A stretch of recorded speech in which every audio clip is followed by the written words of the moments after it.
So we're in your geometry. We're going over section 4 or chapter 4, and we're getting now into proportions and proportional quantities. So we're going to be talking about ratios. So some of this will be a review from your past from algebra.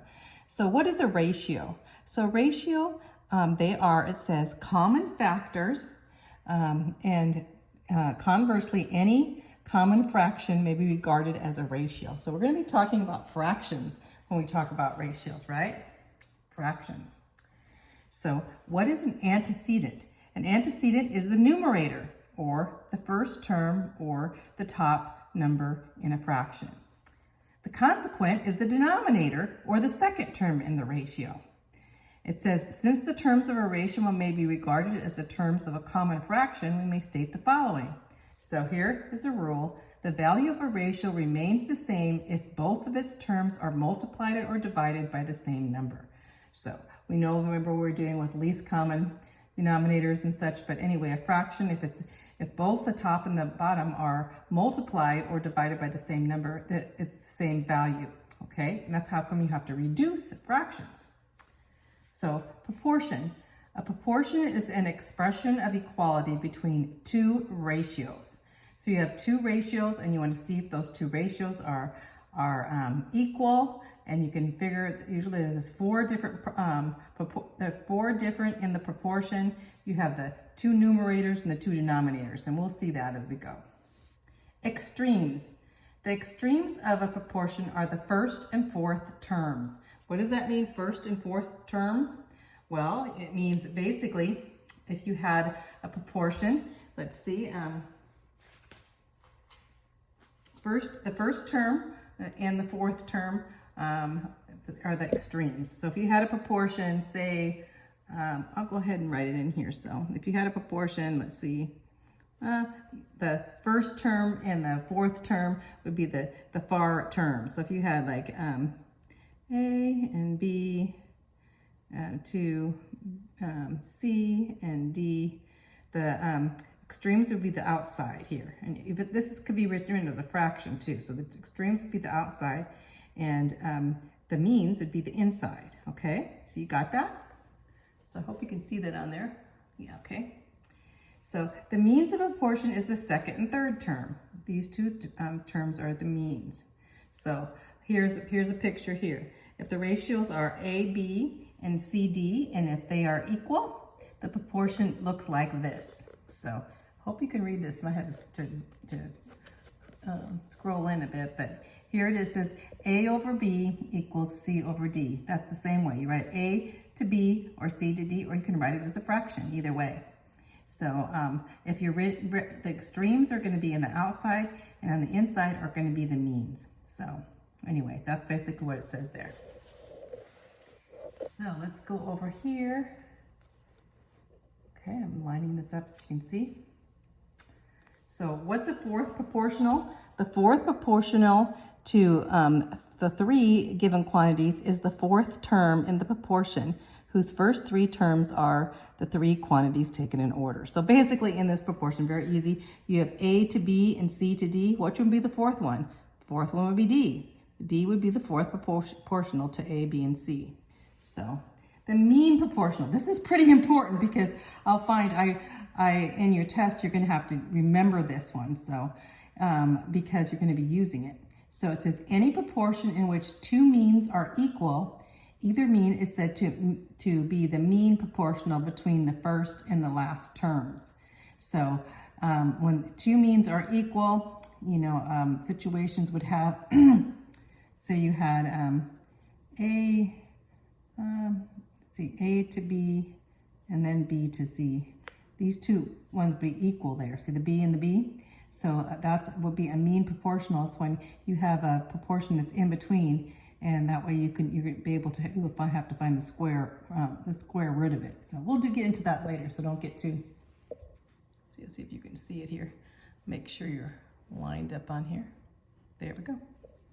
Okay, so a third proportional is in a proportion where the two means are equal, like that, the two means are equal, and the last term is said to be the third proportionate to the first and second. So basically, the third term. This would be the third term. Is said to be the last term is said to be equal to the third term. So basically, here it looks like this. Well, actually similar. This is what I was going to talk about. A to B and B to C, and B is the mean proportional, right? That's the mean proportional, what we did over here. And between A and C is the third proportional to A and B. So C is the third proportional. So the third proportional is the mean proportional. So it's kind of confusing, but as you get, you'll be able to do it. And then also, this is here, it says the quantities A, B, C, D are said to be in continued proportion. If A to B equals B to C equals C to D, then they'll be in continued proportion and they'll round down to the same. So anyway, it's just to know that some of those things, because they're going to be on the test. So properties and axioms. So let me go through some of these real quick. So any proportion, okay, this is, you have to look here where it says the given here. It says any proportion of the product of the means equals the product of the extremes. So any proportion, the product of the means equals the product of the extremes. So any proportion you have, you can take the product of the means equals the product of the extremes. So we have to prove that AB equals CD and that AD equals BC. So what do we mean by this? You can do a cross multiply of it. You know, have you ever done that before in algebra and wondered what you were doing like this?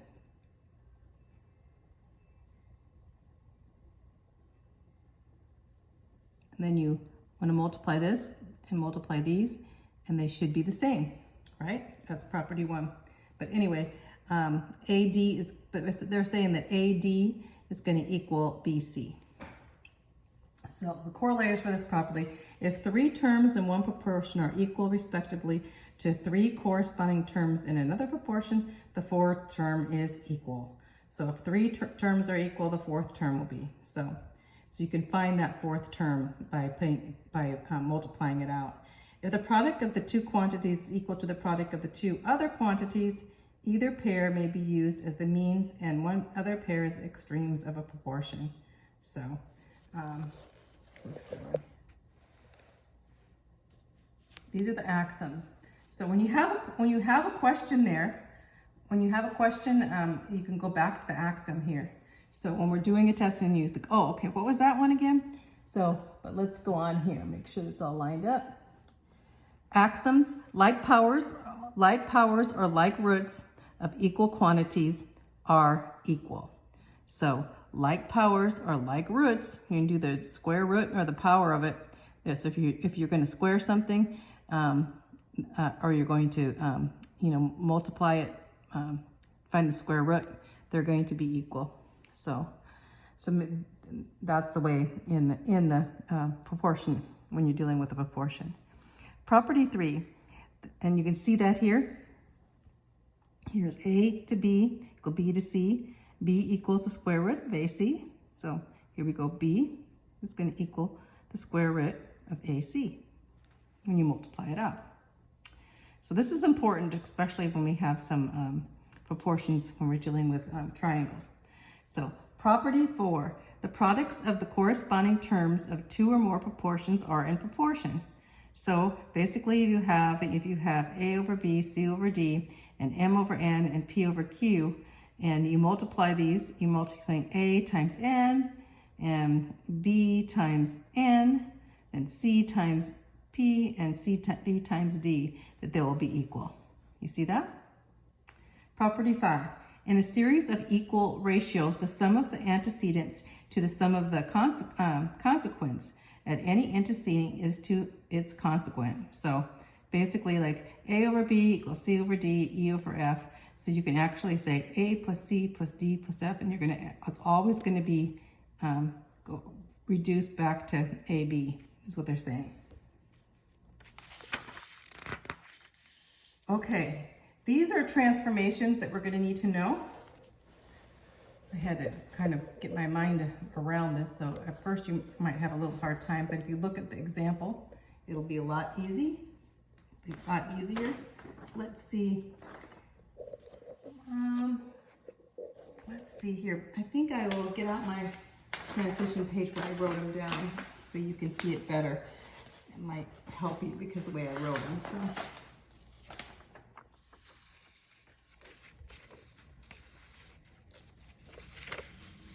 Transformations here.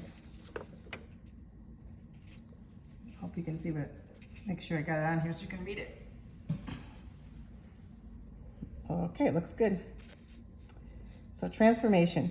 The first transformation is called alternation. So alternation just means the first term is equal to the third term. So, and the second term to the fourth term. So alternation looks like this. A to B equals C to D. Well, if you take alternation, you're going to alternate them around. So if you say, well, A to C is going to equal B to D. So all you did was switch them around. So you had A, B, C, D in a row, A to B and C to D. So now you have A to C and B to D. They switched partners. That's alternation. Okay. Another transformation would be inversion. Inversion is similar to it. So the second term is to the first term as the fourth to the third. What does that mean? It means A to B equals C to D. That's the normal one. So now we're going to alternate them around. So B and A are going to switch places. They're going to do a little square dance and alternate. They're not alternate, they're inverting. So A to B, you're going to invert. If this was a fraction, it would be inverting. So you'd say, well, now it's turned to B to A. And you're going to take C to D, and you're going to turn it to D to C. So this is called inversion, when you invert them. And you're going to have a corollary, and this is called the addition. You're going to know because you're going to see the plus sign in it. When you see a plus sign, you think, well, if you see it be having to do with addition, you added to it, you'll know that it is called a correlator. And you call this, the addition, composition. You call subtraction, you're going to call decomposition. You're decomposing it, if you're subtracting it. It's kind of weird, but they call it decomposing. And the corollary that adding it, they called composition. So the addition is the sum of the first two terms to the first term is the sum of the last term. So here we go. They're adding. So here's A to B and C to D. This is our normal, right?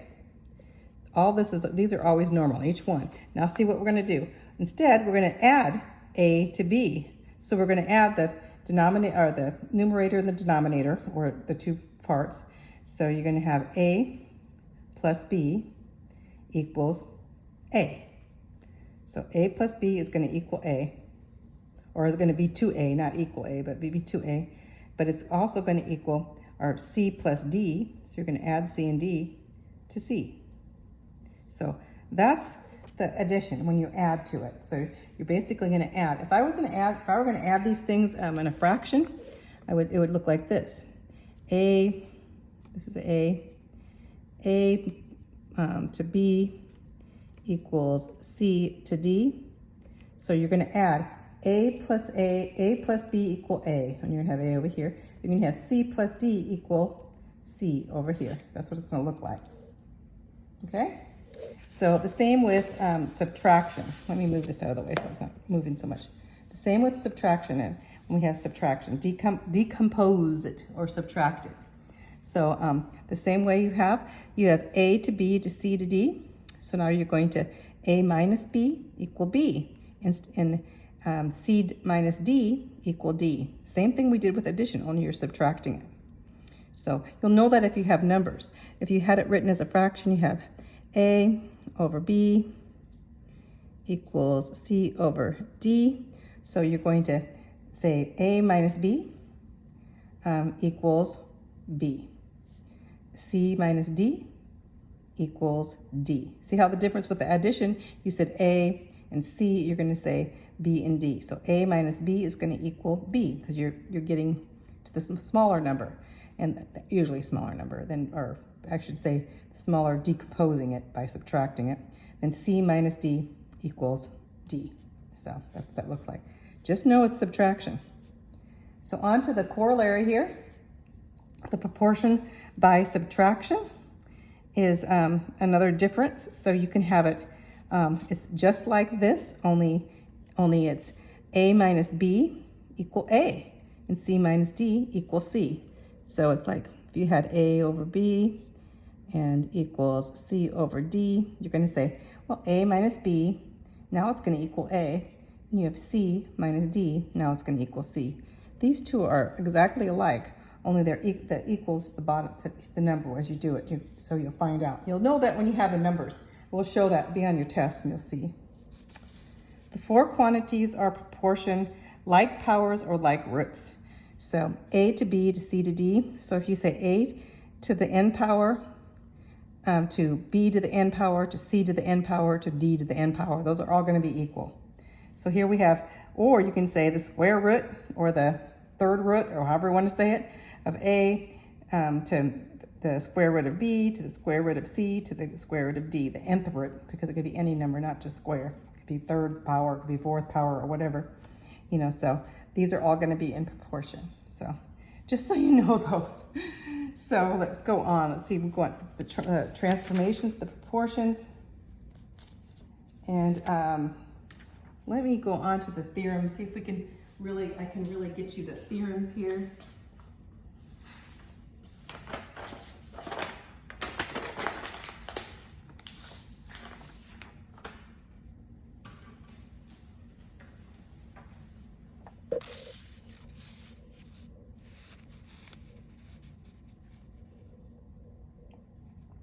So if a line is drawn through two sides of a triangle parallel to the third side, then it divides the two sides proportionally. So you're going to have some of these on your questions and tests. So here you have, if you have two parallel lines here, so you have a triangle, and you have another line that's drawn in the middle of the triangle that's parallel. Okay, we have to have that. The line is drawn for two sides of the triangle and parallel to the third side, then it divides the two sides proportionally. That means this bottom side is going to be divided proportional. So if a line is drawn, the two sides of a triangle parallel to the third side, then either side is one of its segments as the other side is corresponding segment. So let's look at what they mean. Proportional means we're going to find them as a fraction, you know, but you're going to find out here. So in this one, you're going to find AC, here's AC, and you're going to compare it to AC to DC. It's the smaller one. This is DC. So you're comparing this, and this is for the big triangle. See, these two triangles, this triangle and this little triangle, are proportional to each other. One's just a little smaller, but otherwise they're similar to each other. So we have the AC to DC here, that's here, equals, it's going to equal BC, here's BC, the big one, to DC here. So basically, this side of this big triangle is going to be, this side of the big triangle is going to be proportional to the smaller side. And this side is going to be proportional. These two sides will be proportional. So AC, and then AC to AD, the bottom number here too, this here, AC to AD, this, so AC to AD is going to be proportional to CD to BC here. Basically, these lines are proportional to each other. It's important to know. Okay, on to this another one. Theorem 53, correspondent segments cut off two transverses by a series of parallels. So here we have the series of parallels. So you have, you have 1, 2, 3, all these parallel lines in a row, right? And so then we want to, with the parallels, we want to be able to compare. So it says, let me show the picture in it. Let's go to your books to see it, because I showed it here, but I think it shows it better in your book. So right here, up here. So we have, the series of parallels cut by a transversal and equivalent. Basically saying corresponding segments cut off on two transversals by a series of parallels are proportional. So we're going to say, basically, we're going to see A to M. So here's A to M are going to be proportional. and they're going to, A to M equals B, B to N. So basically these are going to be proportions C to R, so B to N is going to equal C to R. So they're proportional to each other, okay? So that, I had a question about that, so. And so let's see, let's go on to the next one here. Theorem 54, down here at the bottom. It says, Theorem 54, if a line divides two sides of a triangle proportional, then it's parallel to the third side.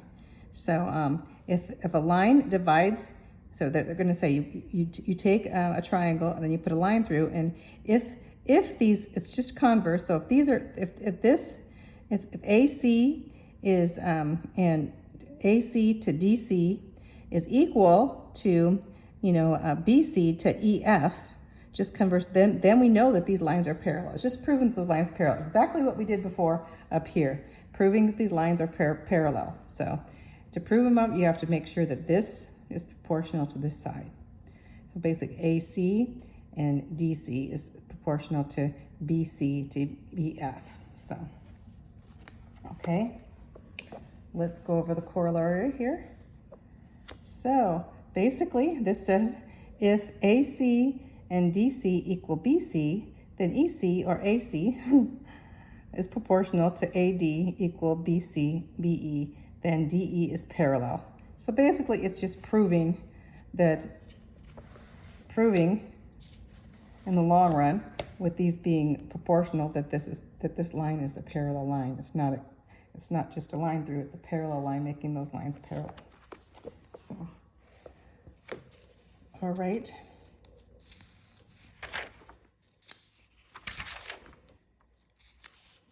Okay. Let's go on here to, and I'm kind of going through it. It's kind of hard to explain some, so you can read along with me. And if you have any questions, you can give me a call or whatever. But it says, a point is said to divide a given line into segments internally or externally according as the point is on the line or the extension of the line. In either case, one segment is the line from the end of the given point to the division of the other. Well, basically look at this picture. So this P would be in the internal, and this S point would be on the external of the line, not so far. The divided internally by a point segment is divided internally by the point P. And as for S, so RS is divided externally by point Q. You can see in the midst of that, whether it's externally or internally is pretty important for the point. So another theorem we need to know. These two theorems are going to be on your questions, so we'll go over them again. The bisector of an internal angle of a triangle divides the opposing side internally into the segments which have the same ratio as the other two sides. So here we have the bisector. A bisector, of course, here we have a triangle, and you have the bisector that's bisecting these two angles here. And so it's going to divide it into proportions. So when we divide it into proportions, we're going to prove that RM, right here's RM, is proportional to MS. Here's MS. So this line to this line is going to be proportional to RT to S to TS. So that's pretty important. So whenever you have this, you can actually find one of these, because you know that this side, because it's internally, both these angles are internal, this side to this side is going to be proportional in the same fraction to this side to this side. So that's an easy one. The harder one was the external one. So we have right here at the bottom. So see if I'm reading it all on here. Here we go. So theorem 56, the bisector of an external angle of the triangle divides the opposite side externally into segments which have the same ratio as the other two sides. So here we have external angle. So here we have, here's a triangle, and you have this angle is to this angle. So if this angle is to this angle, and the way they proved that here, now we have RM, here's RM, is to MS. So this here is to the longer one right here. This is MS. So this one to this one equals what? Equals RT, this is a perpendicular here, to TS. The reason is because they proved this by putting through two parallel lines in the inner angles. So you have the inner angle here, and that goes down into the angle at the bottom here, and this angle on each side. So that's how they proved it. But basically, you're going to know, and whenever you have this picture of this external angle, you're going to know they're going to compare this segment to the long segment of the big triangle.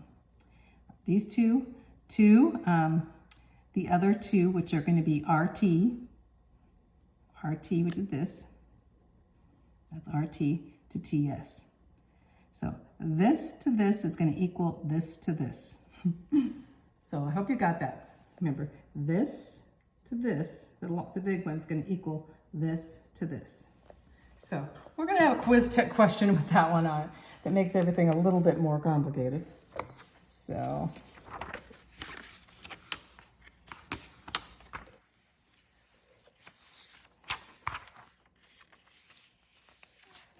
okay.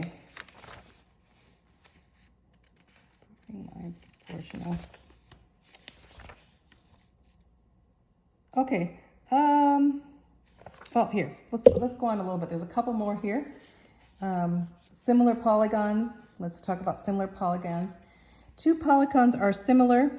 This is the similar sign. It's like a little squiggly sign. If their corresponding angles are equal and their corresponding sides are proportional. So if all the angles are equal, they're going to be similar. And each side has to be proportional to each other. So it's like a littler one that's exactly as the larger one. So corresponding angles. If two equal angles and two similar polygons, one angle in each polygon are equal, then they are called corresponding angles. So you're going to be talking about angle. So you have two angles in a polygon. Like angle A. So this is angle A with a little dot above it, and this is a regular angle A. So angle A and angle A, like an angle E, and there's the other angle E. Those will be corresponding. They're called corresponding angles. Corresponding sides. If two sides in a similar polygon, one side in each polygon, which joins the vertices of two pairs of corresponding sides, they're called corresponding sides. Basically, you take side AB is going to correspond to side AB in this one, right?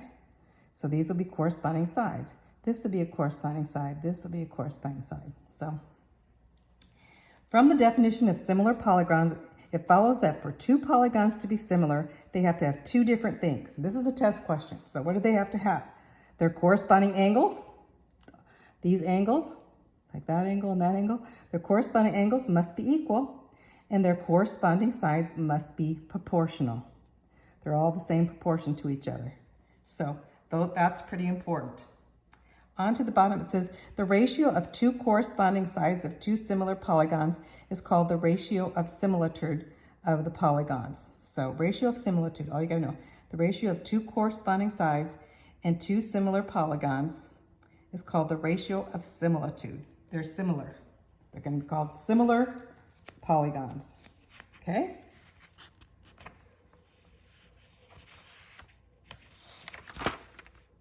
Okay, let me stop there and prove that proving triangles are similar. We'll go over this last part and then go on to the test quiz.